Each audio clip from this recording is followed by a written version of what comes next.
네, 안녕하십니까. 네, 한국기계연구원의 김모세입니다. 제가 이번 세션의 첫 번째 발표를 맡게 되었습니다. 네, 제가 말씀드릴 발표 내용은 리퀴드 나이트로젠은 이제 홀딩하고 있는 타입 C 탱크의 어떤 내부 거동, 그러니까 특히 이제 압력 특성이 어떻게 변하는지에 대해서 연구를 좀 진행하였고 실험을 좀 진행하였고 이제 이에 대해서 말씀을 좀 드리려고 합니다. 이게 이제 간단하지만 좀 고민해볼 필요가 있는 이런 문제들이 좀 있어서 이런 연구를 좀 진행하였습니다. 네, 우선 이제 이 연구를 진행하게 된 배경에는 LNG 벙커링이 이제 요즘 많이 이슈가 되고 있고요. 그래서 이제 LNG 연료 추진선에 이제 연료 탱크로서 타입 C 탱크가 많이 사용이 되고, 타입 C 탱크에서 극저온 유체를 홀딩하고 있을 때 어떠한 현상이 나타나는지 이에 대한 어떤 연구가 필요하다고 생각하게 돼서 이제 이런 연구를 진행하였습니다. 우선은 이제 원래는 이제 LNG를 가지고 실험을 해야 되지만 이제 저희가 LN2 그러니까 리퀴드 나이트로젠을 가지고 실험을 하는데 이에 대해서 좀 간단하게 이유를 좀 말씀을 드리고자 합니다. 우선 LNG는 혼합물로서 또 특정한 표준 혼합비가 있는 것도 아니고 그다음에 LNG 공급원에 따라서 성분이 각각 달라서 어떤 시스템에 어떤 성능 특성을 나타내는 표준 유체로 사용하기에는 좀 부적절한 그런 부분이 있고요. 반면에 이제 리퀴드 나이트로젠은 아시는 것처럼 순수 물질입니다. 반면에 이제 또 LNG와 리퀴드 나이트로젠 간의 그 차이점도 많이 있습니다. 그래서 노멀 보일링 포인트 같은 경우에는 보시면은 한 30-40도 정도 차이가 나고 밀도도 리퀴드 나이트로젠이 2배 가량 더 크게 나타나게 되어 있습니다. 특히 이제 증발자멸 같은 경우에는 LNG는 970.47kJ/kg인데 반해서 리퀴드 나이트로젠은 이제 대충 200kJ/kg 정도가 되고 이러한 차이가 있습니다. 이제 그럼에도 불구하고 대용량으로 극저온 유체를 사용하면서 특히 이제 특정 증발 압력에서 증발 온도가 동일한 이런 유체로는 리퀴드 나이트로젠이 제일 적용하기가 쉽기 때문에 이를 이용해서 이제 실험을 수행을 하였습니다. 다음으로 이제 간략하게 이제 LNG가 또 실험에 좀 부적합한 사항을 조금 말씀드리면은 LNG가 혼합물이다 보니까 이제 등합선 이제 요선이 등합선인데 이렇게 올라가는 등합선이 투페이지 상태에서도 온도가 올라가는 것을 알 수가 있고 그렇기 때문에 증발 과정에서 온도 변화가 있고 이러한 특성은 또 혼합비에 따라서 조성비에 따라서도 다르기 때문에 LNG는 실험 유체로서 사용이 좀 어렵다고 할 수 있습니다. 그리고 그 외에도 조성비가 무거운 물질은 아래쪽으로 좀 가라앉고 가벼운 물질은 위쪽 레이어로 올라오고 이런 스트래티피케이션, 그러니까 성층화가 발생할 수가 있고 특히 이제 이런 스트래티피케이션이 좀 심해지다 보면 롤오버 현상도 발생할 수 있는 이러한 문제점들이 있기 때문에 실험에서는 이제 어떤 시스템의 특성을 알아보는 실험에서는 LNG보다는 LN2를 사용하는 것이 좀 더 적합하다고 말씀을 드릴 수 있습니다. 다음으로 이제 저희가 실험에 사용한 실험 설비에 대해서 간략하게 말씀을 드리겠습니다. 이제 저희 타입 C 탱크와 멤브레인 탱크를 이제 실험 사이트에 이렇게 구축을 하였고요. 멤브레인 탱크는 이제 다른 실험에 좀 이용이 되었습니다. 그래서 타입 C 탱크는 스펙은 왼쪽 표에 보시는 것처럼 나타나 있습니다. 그래서 용량은 20 큐빅미터, 그다음에 재질은 스테인리스 304를 사용하였고, 인슐레이션은 폴리우레탄 폼을 사용을 하였고, 디자인 압력은 이제 10바까지 버틸 수 있도록 이렇게 건설이 되었습니다. 이 실험 퍼실리티는 이제 한국조선해양 어떤 협조를 통해서 건설이 되었고 이에 대해서 저희는 감사를 드리는 바입니다.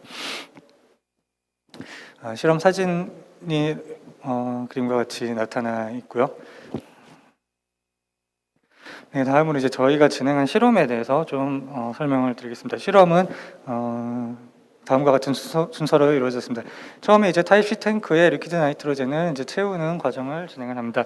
그래서 리퀴드 나이트로젠이 타입 C 탱크에 차고 그리고 어느 정도 평형 상태가 되었다고 안정화가 되었다고 보여지면은 이제 그때부터 탱크를 클로즈를 하고 외부에서 들어오는 열에 의해서 가압되는 것을 이제 계속 지켜보게 됩니다. 이제 이 과정은 이제 보통 이제 홀딩 과정이라고 하는데 이 홀딩 과정에서 외부에서 열이 들어오면서 이제 리퀴드 나이트로젠 증발하고 이로 인해서 프레셔 탱크 내부의 압력이 상승하고 그다음에 이제 리퀴드 나이트로젠의 증발함에 따라서 이제 리퀴드 나이트로젠 감소하는 이러한 현상을 보입니다. 그래서 압력이 계속 상승하다가 이 특정 압력, 그 Pmax라는 저희 타겟 수치는 저희가 이제 자세하게 좀 밝힐 수 없는 점을 좀 양해 부탁드리고요. Pmax라는 압력에 도달을 하면은 벤트 밸브를 열어서 벤트를 이제 시작을 하게 됩니다. 그래서 벤틸라이제이션을 이제 하면서 압력이 탱크 내부 압력이 강하게 되고, 그 다음에 이제 가스 나이트로젠이 외부로 배출돼서 가스 나이트로젠이 감소하고, 그러면서도 이제 보통 일반적으로 플래싱 현상이 생기기 때문에 플래싱 현상에 의해서 또 리퀴드 나이트로젠 또한 감소를 하게 됩니다. 이 벤트를 통해서 이제 탱크 내부 압력이 감소해서 이 압력이 이제 벤트 종료 압력이 되는 요 특정 압력에 다다르면은 벤트를 중단하고 다시 평형 상태를 좀 맞춘 후 홀딩 실험을 진행하는 이러한 식으로 계속 실험이 진행됐습니다. 그래서 이 실험은 벤트를 통해서 가스 나이트로젠을 계속 날려보내면서 같은 실험을 반복을 했다고 보시면 됩니다. 요 2번, 3번 과정이 이렇게 계속 반복이 되었습니다. 네. 실험 결과는 이렇게 다음과 같이 나타났습니다. 우선 첫 번째 실험 결과를 보시면은, 첫 번째 실험에서는 이제 리퀴드 레벨이 대략 탱크의 반 정도 차이는 50% 정도 차이는 이러한 상황에서 실험을 수행을 하였고요. 이때 압력 상승 시간은 대략적으로 58시간 정도가 나타났고, 그다음에 압력 강화 시간, 즉 벤트를 통해서 압력이 Pmax에서 P민으로 이렇게 감소하는 시간은 8.5시간 정도가 나타났습니다. 이제 그 다음으로 이제 똑같은 실험을 반복하고 또 똑같은 실험을 반복하고 이렇게 진행을 하였는데, 실험의 진행에 따라서 압력 상승 시간과 압력 강화 시간이 이제 점점점 감소하는 것을 보실 수 있습니다. 첫 번째 실험과 그 다음 실험과의 차이는 벤트 과정을 통해서 이제 질소가 소모가 외부로 방출이 된 그런 차이로 인해서 이제 탱크 내부의 액체 질소의 그 리퀴드 레벨이 점점 낮아지면서 이제 실험이 진행되었다고 이렇게 말씀을 드릴 수가 있고요. 이로 인해서 이제 최종적으로 실험을 반복하여서 마지막 실험을 진행하였을 때는 리퀴드 레벨이 2% 정도 수준에 다다랐고, 이때 압력 상승 시간은 32시간, 그리고 압력 강화 시간은 2.5시간 정도가 되는 것을 말씀을 드릴 수 있습니다. 그래서 이제 본 연구에서는 이제 좀 이러한 이유에 대해서 좀 이러한 현상이 발생한 이유에 대해서 좀 말씀을 드리려고 하고 있고요. 이 실험 결과를 정리하면은 보시는 그래프와 같이 됩니다. 그래서 이제 그 X축이 이제 실험 순서이고요. 그래서 첫 번째 실험, 두 번째 실험, 세 번째 실험 이렇게 되고, 이에 따라서 리퀴드 레벨이 이 그 그레이 라인으로 나타난 이 선입니다. 그래서 이게 실험 케이스가 계속 진행됨에 따라서 감소하는 것을 보실 수 있고, 그 다음에 이 빨간색 선이 이제 압력 상승 시간입니다. 압력 상승 시간 역시 이제 리퀴드 레벨에 따라서 감소하고, 그리고 압력 강화 시간, 이 벤트를 통해서 압력이 강화되는 시간 역시 감소하는 것을 보실 수 있습니다.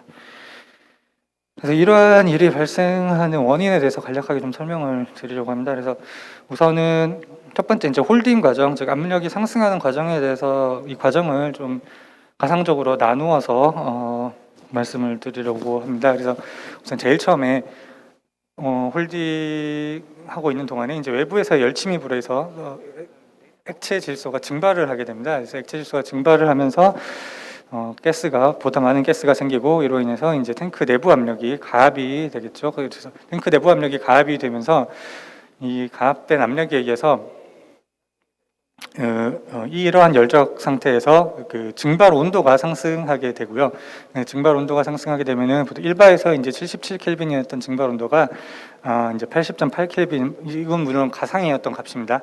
80.8켈빈까지 이렇게 올라가게 되고, 그러면은 그 내부에 있는 액체는 이제 서브쿨드 리퀴드가 되게 됩니다. 그래서 서브쿨드 리퀴드가 되어서 증발이 더 이상 발생을 하지 않고, 이 액체가 외부로부터 열을 받아서 온도가 올라가는 어떤 그 가열 과정을 거치게 되죠. 이런 가열 과정을 거치면서 이 액체의 온도가 다시 새로운 증발 온도, 그 가압된 압력에서의 새로운 증발 온도에 이를 때까지 증발이 멈추고 있다가 액체 온도가 증발 온도가 같아지면 다시 증발이 발생하고 그러면 또 다시 압력이 상승하고 이러한 과정이 계속 되풀이 되게 되어 있습니다. 그래서 이러한 현상을 이제 pH 선도에서 프레셔 엔탈피 선도에서 나타내면은 이 그 세츄레이션 라인, 액체 세츄레이션 라인에 따라서 이렇게 액체 쪽 압력이 올라가면서 처음에 이제 이게 잘 안 되네. 네, 처음에 압력이 상승했다가 그다음에 다시 온도가 상승하는 이러한 과정으로 이제 가상으로 이렇게 나눠서 좀 말씀을 드릴 수 있을 것 같습니다. 이때 이제 이 과정에서도 좀 논의를 일단 해야 되는 사항이 이제 홀딩 같은 경우에는 클로즈드 시스템이다 보니까 요 상부에 있는 기체가 이제 히드닉으로 인해서 그 베이퍼 익스펜션이 있을 수 있는데 이러한 부분이 또 압력에 어떤 영향을 미치는지 그리고 그러한 부분들을 좀 연구를 해볼 필요가 있습니다. 다음으로 이제 압력 강화 과정에 대해서 말씀을 드리도록 하겠습니다. 압력 강화 과정 같은 경우는 벤트를 통해서 이제 기체 나이트로젠이 외부로 빠져나가게 되면서 탱크 내부의 압력이 강화하게 됩니다.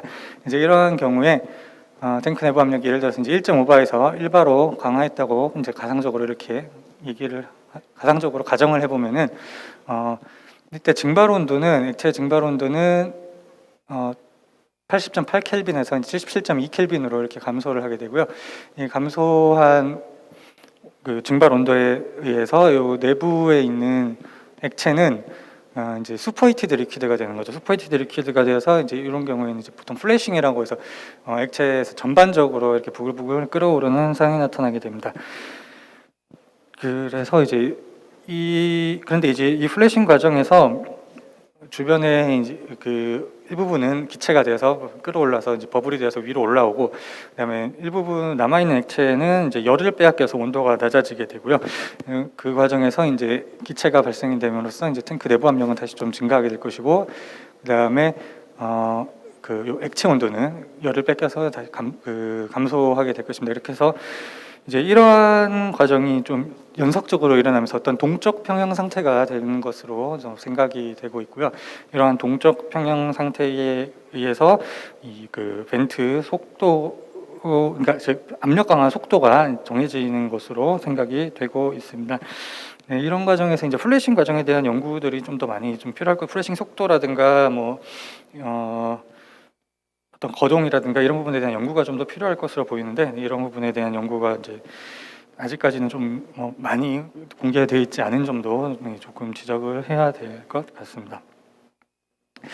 이렇게 해서 그 압력 상승 시간과 압력 강하 시간이 리퀴드 레벨에 따라서 이렇게 감소하는 것에 대한 설명을 좀 이를 통해서 할 수 있을 것 같습니다. 그래서 압력 상승, 그러니까 그 홀딩 과정을 보면은 이제 보다 많은 액체가 있다는 것은 이제 보다 많은 서브쿨드 리퀴드가 있다는 얘기고요. 즉 5번 과정에서 그 히트 업섭션 할 때 보다 많은 서브쿨드 리퀴드가 있기 때문에 이제 5번의 과정의 시간이 더 길어지겠죠.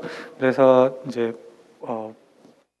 리퀴드 레벨이 높으면 높을수록 프레셔 상승 시간이 길어지는 것으로 생각을 할 수가 있고, 그다음 압력 강화 과정, 즉 벤트 과정에서는 이제 보다 많은 리퀴드가 있다는 것은 이제 이 플래싱 과정에서 보다 많은 이제 슈퍼히티드 리퀴드가 있는 것으로 나타날 수 있습니다. 이로 인해서 보다 많은 플래싱이 생길 것이고, 그래서 탱크 내부 압력이 외기로 방출되는 것보다 이제 외기로 방출되는 데 비해서 이제 상대적으로 이제 플래싱되는 기체들이 많이 발생하거나 이러면은 탱크 내부 압력이 그렇게 많이 떨어지지 않음으로써 이제 압력 강화 시간이 더 길어지는 것으로, 리퀴드 레벨이 많을 때 압력 강화 시간이 더 길어지는 것으로 이렇게 말씀을 드릴 수 있겠습니다. 그래서 이제 이러한 특성에 대해서 이제 좀 더 저희가 고려를 하거나 뭐 생각을 해봐야 될 것이 있는데, 만약에 이제 홀딩 과정에서 그 부연식 컨벡션이 나타나는 경우에 이를 뭐 막는 것, 배풀 등을 통해서 좀 이러한 유동을 막는 것이 홀딩에 더 유리할 것인가, 혹은 뭐 어떤 목적을 위해서 이러한 게 더 유리할 것인가, 아니면은 뭐 좀 불리할 것인가, 그리고 만약에 이런 부연식 컨벡션이 발생을 하면은 어느 정도로 발생을 하고 이게 탱크 성능에 미치는 영향은 어떠한지, 뭐 이런 부분들을 좀 더 연구를 추후 연구를 해봐야 될 필요가 있다고 볼 수 있고요. 그다음에 이제 벤트 과정에서, 즉 프레셔 강화 과정에서는 만약에 이제 뭐 이 탱크 윗부분에 윗부분의 온도는 80.8 켈빈인데 이게 과연 이제 열적으로 전체적으로 탱크가 평형한 상태인지 이런 부분에 대해서 좀 고민해 볼 필요가 있습니다. 그래서 만약에 윗부분은 80.8 켈빈인데 이제 아래쪽은 뭐 77 켈빈 뭐 이런 식이면은 윗부분에서는 플래싱이 뭐 격렬하게 일어나겠지만 아랫부분에서는 안 일어나거나 보다 상대적으로 좀 적게 일어나거나 이제 이럴 것으로 생각이 돼서 네, 이러한 현상들에 대해서도 좀 더 구체적이고 좀 심층화된 연구가 필요한데 네, 이런 부분들이 아직 이루어지지 않고 있다는 점이 좀 아쉽습니다. 그래서 네, 이러한 점들을 좀 말씀드리고 그다음에 마무리로 저희 결국은 이제 타입 탱크가 LNG 연료 추진선 등의 사용이 될 것으로 보이기 때문에 이러한 현상이 LNG에 있어서도 똑같은 현상이 발생할 것인지 그리고 LNG의 경우는 뭐 에이징이 있거나 아니면 이제 추가적으로 LNG를 공급하면서 이제 스트래티피케이션이 생기고 롤오버 뭐 이런 현상들이 생길 수 있는데 이런 부분에 대한 고려는 또 어떻게 해야 될지 타입 탱크에 대해서 이러한 연구들이 좀 더 필요하다. 네, 이러한 좀 시사점을 남기면서 저는 네, 오늘 발표를 여기서 좀 마치고자 합니다. 네, 감사합니다. 네.